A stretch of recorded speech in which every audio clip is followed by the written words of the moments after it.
My name is Jennifer Copeland, and I'm 38 years old. On the evening of December 21st, 2024, my world changed forever. I died. Yes, I stood at the brink of eternity, and what I experienced on the other side left me shaken, transformed, and desperate to share this story with you. You see, during those moments when my body lay lifeless, I met Jesus. Not the version of him I thought I knew from sermons or Sunday school, but the living Savior, full of power, truth, and love. He didn't just welcome me. He revealed something, 5 hidden prophecies for 2025 that shook me to my core. These prophecies aren't just for me, they're for all of us, and they're more urgent than you could ever imagine. I wasn't always the person I am today. In fact, I'm ashamed to admit the life I led before. I grew up in a small town, surrounded by routine and expectations. On the surface, everything seemed fine. I had a steady job, a loving family, and all the things people are supposed to be grateful for. But deep down, I was restless, bitter, and broken. Years of unresolved pain weighed on me, pain I never dared to share with anyone. My marriage was strained because I couldn't forgive my husband for a mistake he made years ago. I carried that resentment like armor, shielding myself from the vulnerability of reconciliation. At work, I was consumed by jealousy toward a coworker who always seemed to get ahead, no matter how hard I tried. And the worst part? I had stopped praying. I justified it to myself, thinking, why would God listen to someone like me? But the truth was, I was angry. At him, at life, and at myself. I carried my sin in silence, convincing myself that I didn't need help. I didn't realize how much I was spiraling until that night, when everything came crashing down, and I found myself standing on the edge of eternity.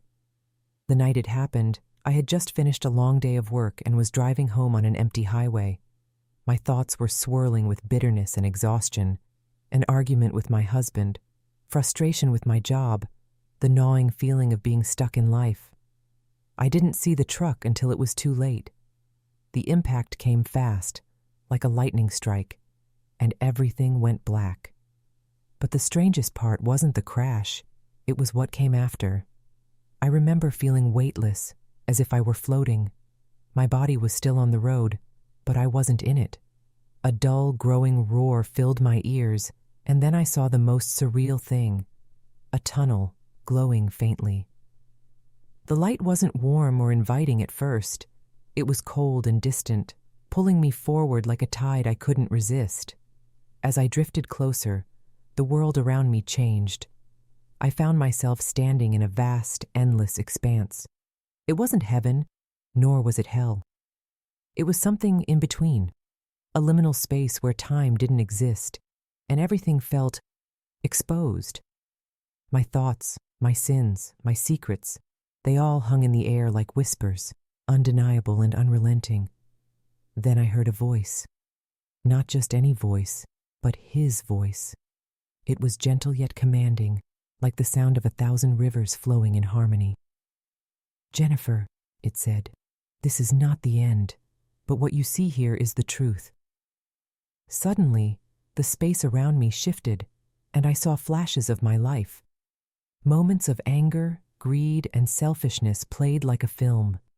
It was as though my soul was being laid bare before him. I tried to speak, to explain, but I couldn't.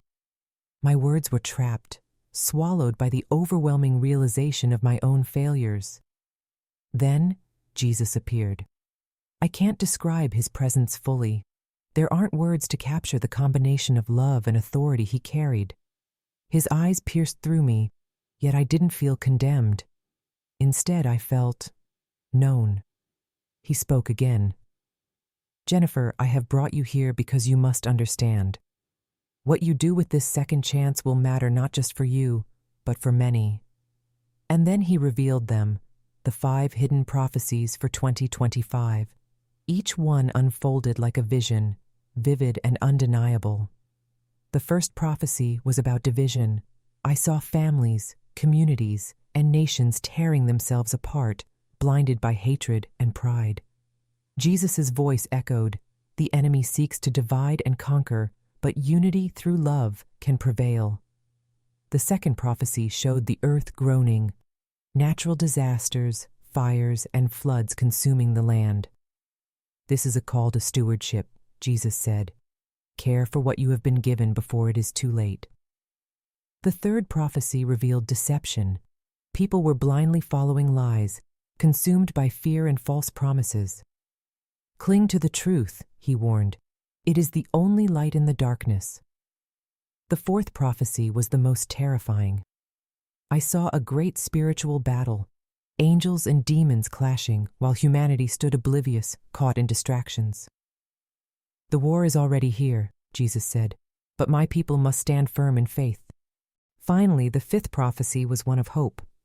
I saw a great awakening, a resurgence of faith that swept across the world. "Those who listen, who turn back to me, will be part of this revival," he said. As the visions ended, I was overwhelmed. "Why me?" I asked, trembling. "Why show this to someone like me?" Jesus smiled, his face radiant with compassion. "Because even the broken can carry my message, and your story will bring others home." Before I could say anything else, the world shifted again. The light around me faded, and I felt myself being pulled back. There was a sharp jolt, and I opened my eyes to the sound of sirens and the sight of paramedics leaning over me. I had been given a second chance, but the weight of what I'd seen stayed with me. Those 5 prophecies weren't just visions. They were a call to action. And now I'm here to share them with you, because the time is short and the truth is clear. Will you listen? As I lay on the ground, still reeling from the visions of the 5 prophecies, I was overcome with a flood of emotions: fear, guilt, and an overwhelming sense of unworthiness. My soul felt exposed, every sin and failure glaring back at me. The space around me shifted again, and I found myself standing in a different realm, a place where light and darkness coexisted, swirling in a way that mirrored my inner turmoil. And then he appeared again, Jesus, the same radiant figure who had revealed the prophecies. But this time, his presence felt even more powerful, as if the weight of eternity was pressing down on me. His eyes, filled with both sorrow and love, locked onto mine. "Jennifer," he said, his voice resonating like thunder and a whisper all at once. "Do you understand why you are here?" Tears streamed down my face. I couldn't speak. My throat tightened, and all I could feel was the crushing weight of my guilt. My life flashed before me again, not just the visions of my sin, but the ripple effects of my actions. My resentment had fractured my marriage. My jealousy had poisoned relationships at work. My bitterness had kept me from truly loving my children the way they deserved. "I'm so sorry," I finally choked out, collapsing to my knees. I thought I was doing my best, but I see now. I was so blind. Jesus stepped closer, his presence enveloping me. "Jennifer, you have lived as though your pain and anger justified your actions.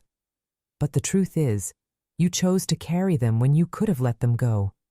You let your wounds define you instead of seeking healing in me."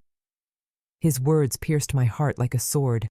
I wanted to defend myself, to explain that I had tried, that life had been hard, but the truth was undeniable. I had held onto my pain like a shield, keeping myself from the very grace that could have set me free. "I don't deserve your forgiveness," I whispered, my voice trembling. "I've failed you, and I've failed everyone around me." Jesus knelt before me, lifting my chin so I had no choice but to look into his eyes. They were filled with compassion, and yet there was an unmistakable seriousness in his gaze. "None of you deserve it," he said gently. "That is the power of grace. It is not earned, it is given. But you must choose it, Jennifer. Will you lay down your pride, your pain, your sin, and accept the freedom I offer?" The weight of his words crushed me. Could I do it? Could I let go of the anger and bitterness I had clung to for so long? Could I forgive myself, let alone others? The battle raged inside me, and for a moment I couldn't move. Then Jesus spoke again, his tone more urgent. The prophecies I revealed to you are not just warnings for the world. They are a mirror for your soul.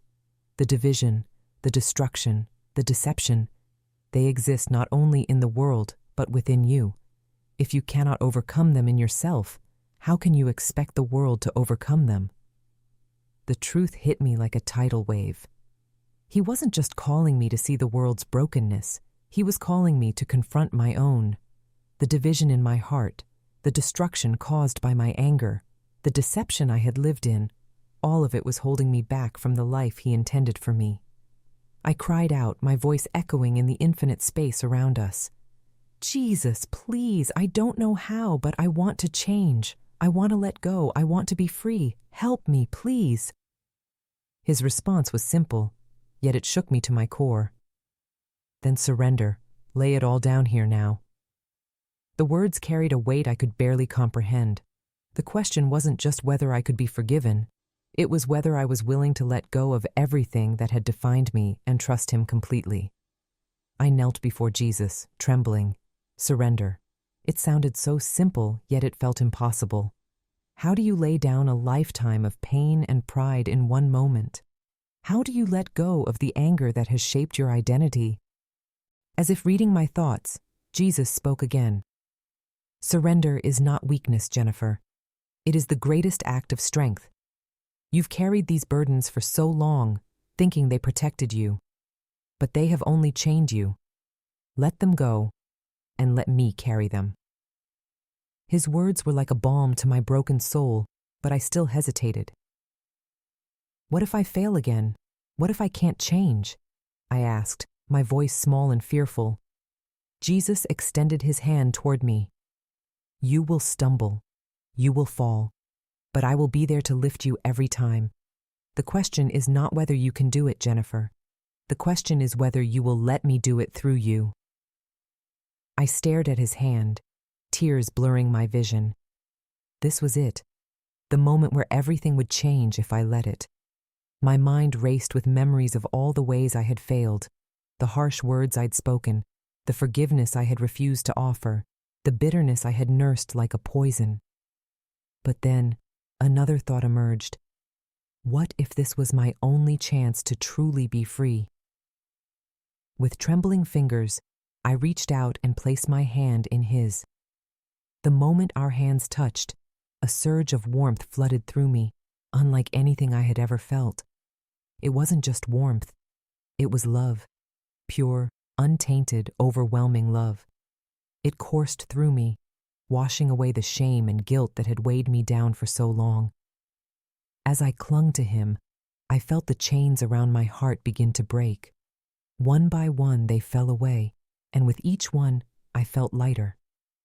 The anger that had burned within me for years was extinguished, replaced by a peace so profound it brought me to sobs. You are forgiven, Jennifer, Jesus said, his voice steady and kind. Not because of what you've done, but because of who I am. Go now and live in the freedom I have given you. Share this message, for there are many who need to hear it. As he spoke, the space around us began to transform. The swirling light and darkness faded, replaced by a golden glow that felt alive with hope. It wasn't just a vision, it was a promise. But before I could say anything, I felt myself being pulled away, back toward the world I had left behind. My heart raced as I realized I wasn't ready to leave his presence. Wait, I cried out. What if they don't believe me? What if I fail to share what you've shown me? Jesus smiled, his expression full of assurance. You won't be alone, Jennifer. My spirit will guide you. Trust in me. The next thing I knew, I was gasping for air, my body trembling on the cold pavement. The paramedics were shouting, their faces a mix of relief and astonishment. I was alive, but I was not the same. The weight I had carried for years was gone, replaced by a sense of purpose that burned brighter than any fear or doubt. The 5 prophecies Jesus had revealed were etched into my heart, and I knew I couldn't keep them to myself.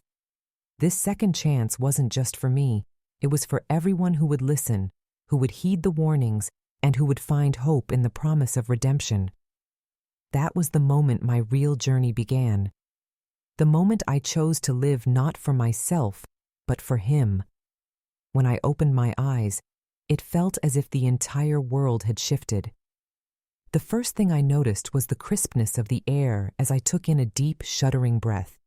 It wasn't just oxygen filling my lungs. It was life itself, raw and unfiltered. I was back.